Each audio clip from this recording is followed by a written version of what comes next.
Hey guys!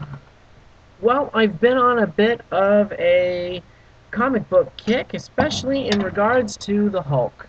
You know, there's this little movie that came out. It's called The Avengers. If you haven't gone and seen it, it's really awesome and it is a hell of a lot of fun. But one of the things that I felt that they did the most right with The Avengers was the Hulk. And based on a lot of reviews and a lot of feedback from people and critics, a lot of people agree with that statement that the Hulk in this film was done right, if you will, and actually is exuberant, is fun, and is kind of the Hulk that we've been waiting to see in the theaters for a long time. Now, for my money, yes, Joss Whedon's Hulk in the Avengers film is, in fact, kind of the Hulk that we kind of have been wanting to see. But at the same time, I feel like we've gotten close to that with with a couple of films, or really, what I mean by that is one film has gotten close to that, and it's not the film you're thinking of. So what I did was I went back and in the wake of my Avengers fanboyism and being really excited over the film, I went and I watched two movies. That would be the first one. Now some of you remember that film and some of you are probably cringing already. And this is the second film. Now we all, I'm sure, remember this one from 2003. Three comic book Marvel movies came out that year. We had Daredevil, we had Hulk, we had X2. And out of those three, clearly the best and also the box office favorite was X-Men 2, X-Men United, with good reason. 5 years later, Marvel comes out with this, and we get this film. They upped the ante as far as action. They upped the ante as far as crafting an engaging story, and anything that wasn't considered dead weight was smooth and streamlined and thrown in there, and it was very quick, very well-paced movie, and it was structured to be a part of the new Marvel Cinematic Universe. But I am going to favor an unpopular opinion by stating that this film is superior to this film. And I'll tell you why. I'd like to start off just by comparing the two. One, you've got Eric Bana as Bruce Banner versus Edward Norton as Bruce Banner. Now, just by namesake and history of films alone, you would think Ed Norton wins this category hands down. I mean, he's a phenomenal actor. I mean, Fight Club, Go watch The Illusionist, American History X. Pretty much anything he's been in, he is phenomenal. He's a fantastic actor. But he comes off as very dry, very one note, kind of. I don't know. Like I love Ed Norton and I expect great things of him. And I'm always willing to go. Okay, it's an Ed Norton film. I might not be wowed this time, but 9 times out of 10, I'm wowed by Ed Norton. In The Incredible Hulk, I was not wowed. He felt very dry, which is characteristic of pretty much all the acting to a certain extent in this film. We could blame that on the director, Louis Leterrier. Um, he's a director of such films as Transporter, Clash of the Titans. We could blame that on him, but I don't know. Like this whole film felt very dry. And since I'm talking about that aspect of the acting anyway, Liv Tyler.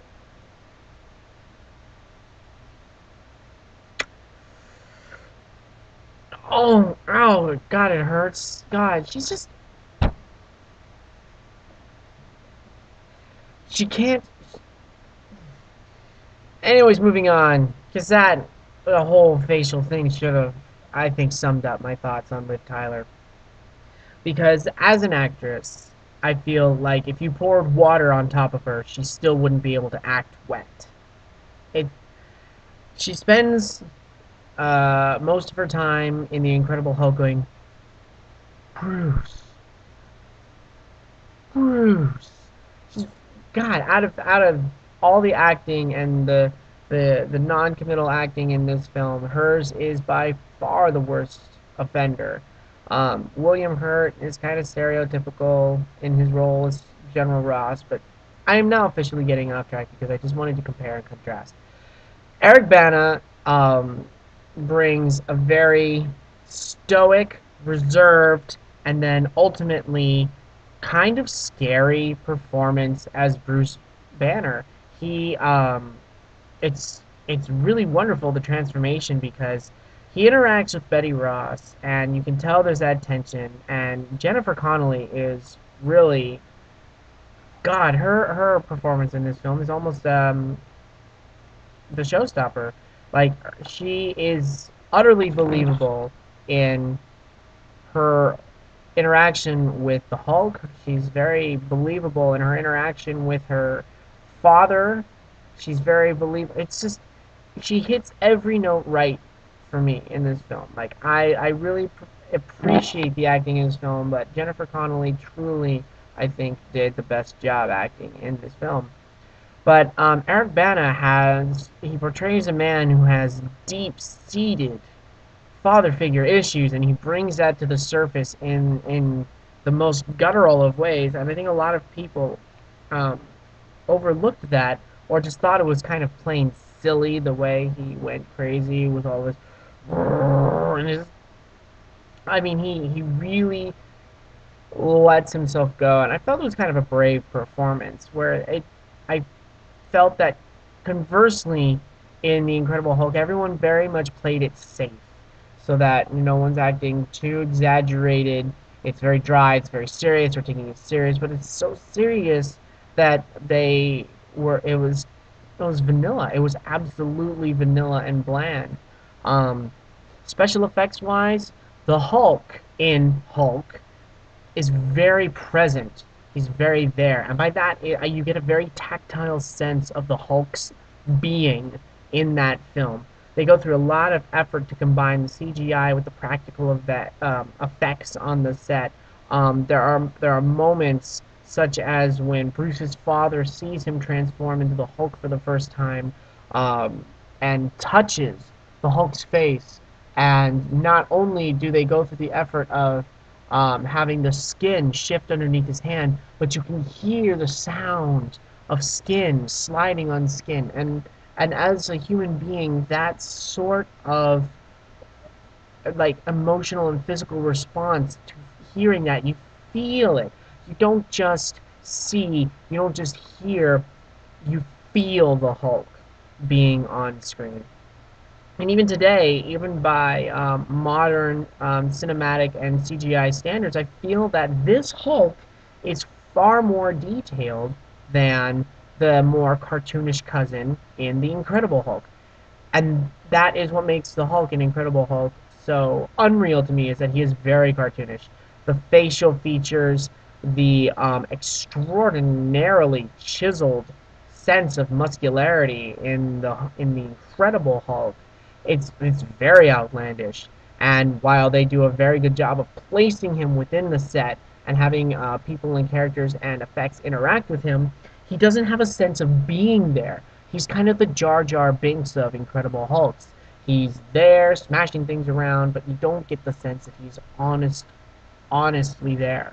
Whereas Ang Lee's Hulk has weight and body and presence and interacts with things, and water glistens off of his body, running down, creating tracks through the dirt on his skin, and just so many of the different. If you go back and watch it and really pay attention to how they placed the Hulk in the film, and then actually had the film work around the Hulk and on the Hulk and interact with it, it was so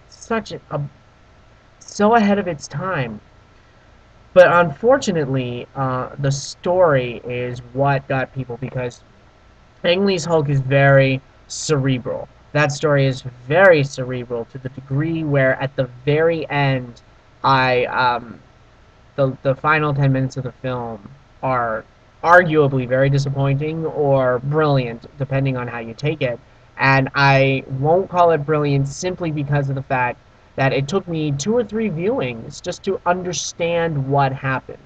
I didn't even get a glimpse or a gleaming of any kind of understanding the first time I saw the Hulk, of what exactly was going on. It took me two viewings before I finally went, okay, I kind of get it, and then three viewings before I went, oh, wow, that is really clever. Like, just understanding what is going on and how this internal, external, mental, and physical battle is taking place all at the same time.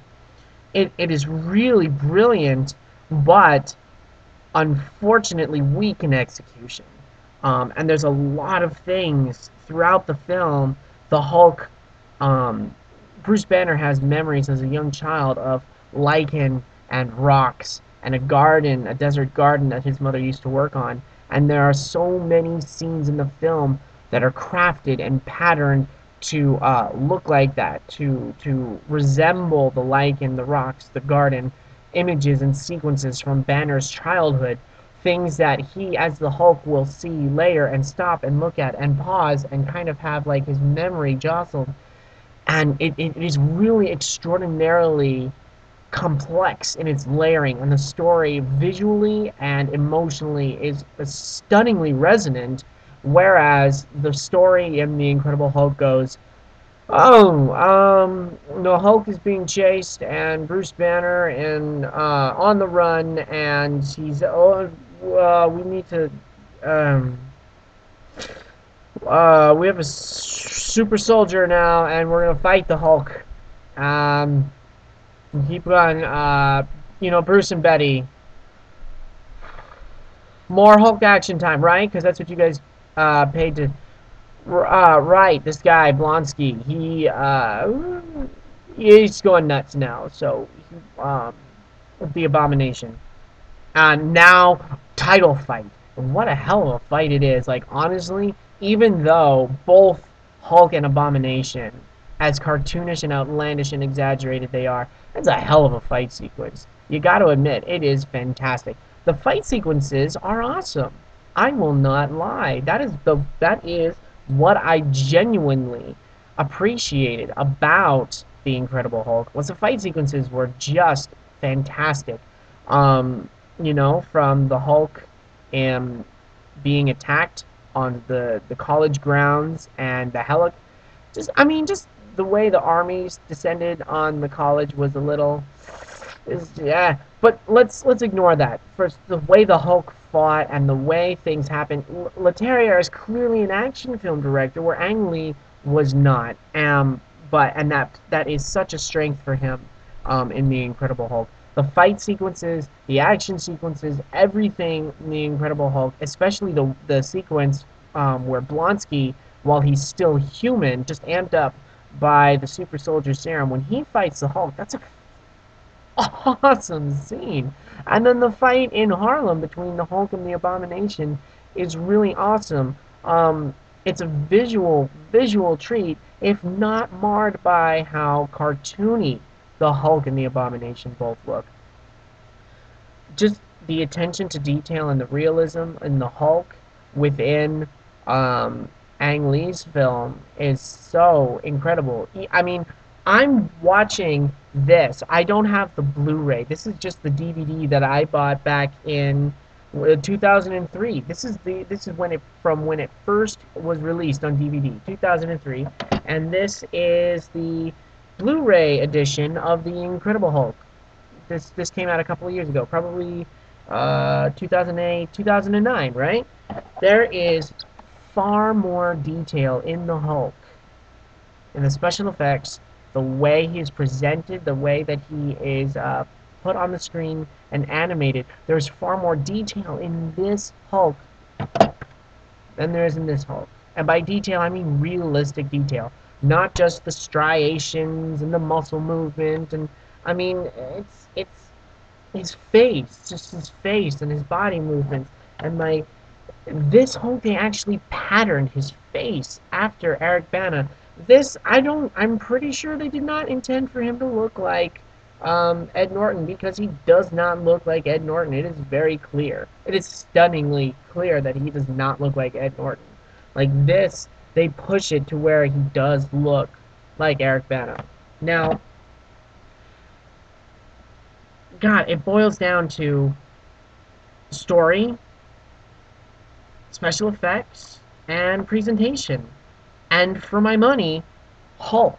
Not the Incredible Hulk, but just plain Hulk. Ang Lee's 2003 film is superior in every aspect.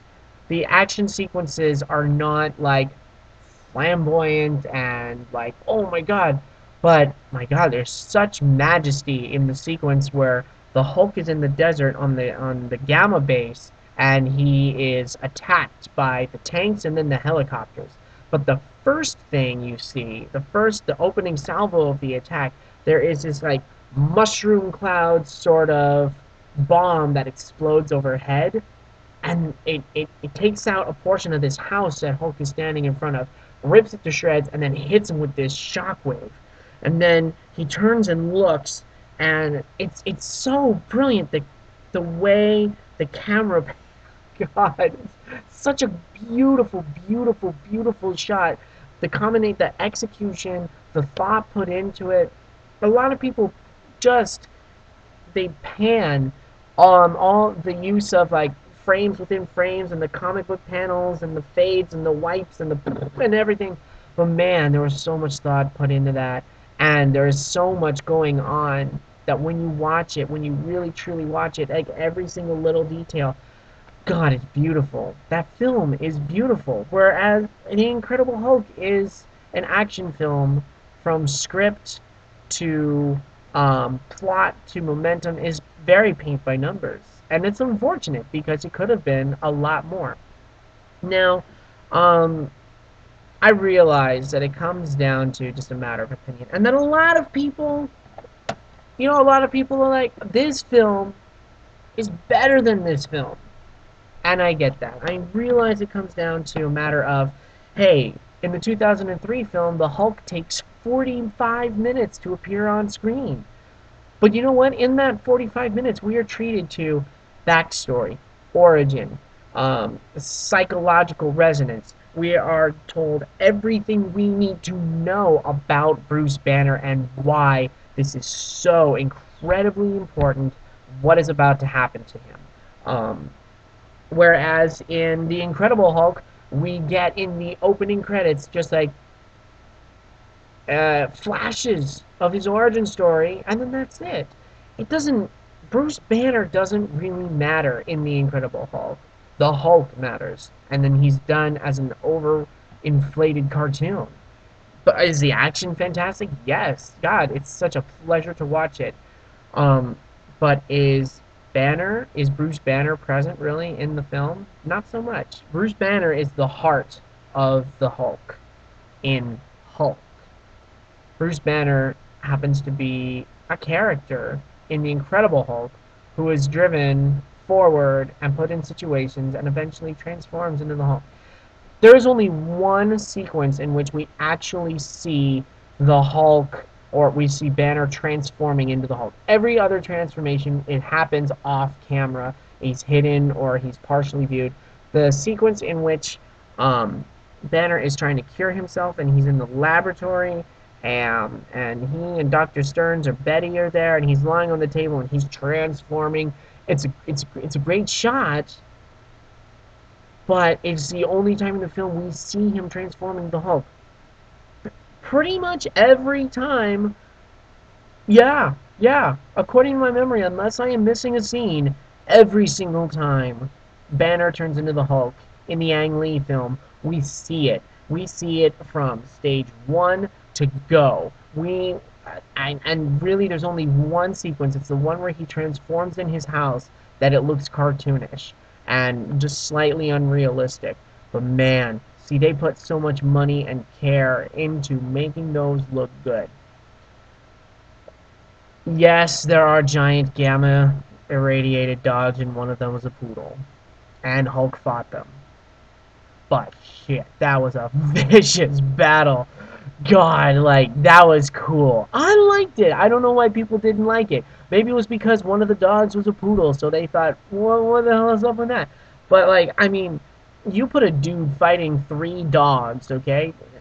If you got Liam Neeson fighting wolves in the gray, and people are like, oh, cool. You take the Hulk fighting three dogs all by himself, jumping through the trees, and, like, literally breaking one's jaw by flexing. He fucking flexed his tricep and broke the goddamn dog's jaw. You're telling me that that wasn't cool? Really?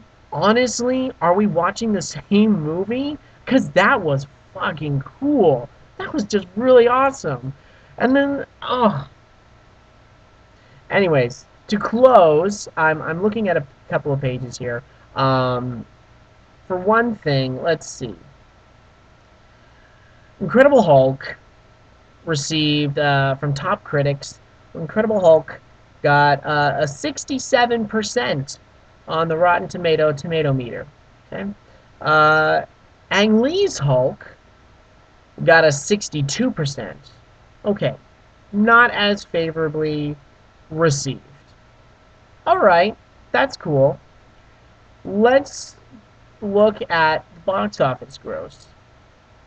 Ang Lee's Hulk had a production budget of $137 million. Okay, domestic poll, $132 million.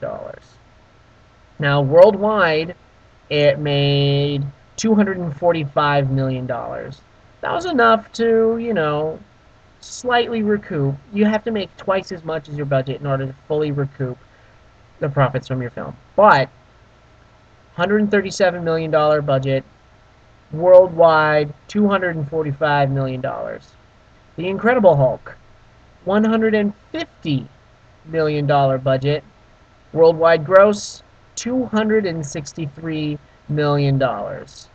Made $134 million domestically, as opposed to Ang Lee Hulk's $132 million domestically.